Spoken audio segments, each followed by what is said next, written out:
जिव्हाळ्याने बांधलंय पाखराने आपलं घरटं, अगदी जिव्हाळ्याने बांधलंय पाखराने आपलं घरटं. ऊन वारा पाऊस सोसूनही ते मात्र नाही रडलं.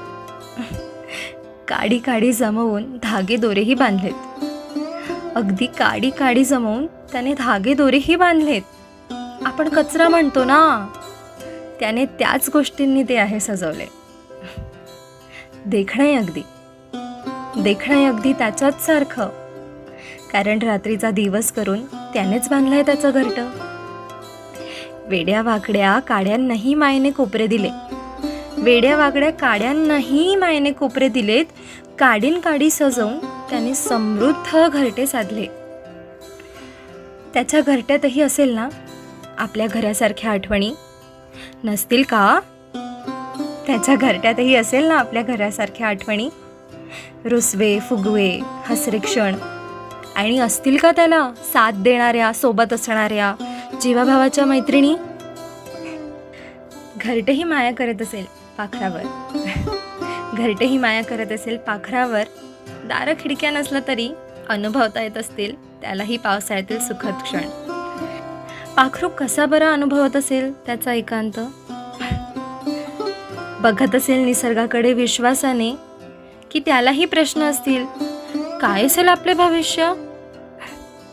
की तो असेल अगदी शांत आणि समाधानी, की तो असेल अगदी शांत आणि समाधानी, आणि म्हणत असेल, आहे ना देव, मग सोडवू या छोट्या मोठ्या अडचणी.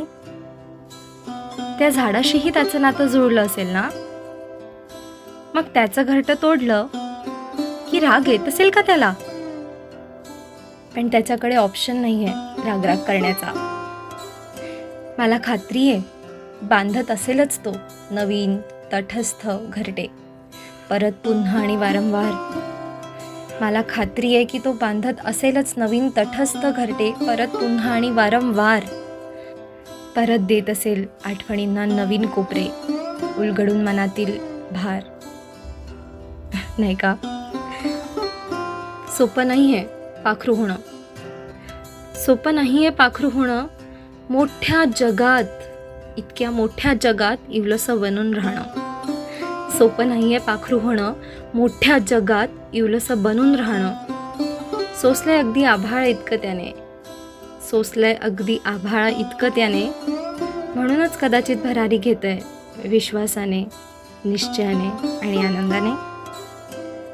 म्हणूनच कदाचित भरारी घेतंय विश्वासाने, निश्चयाने आणि आनंदाने.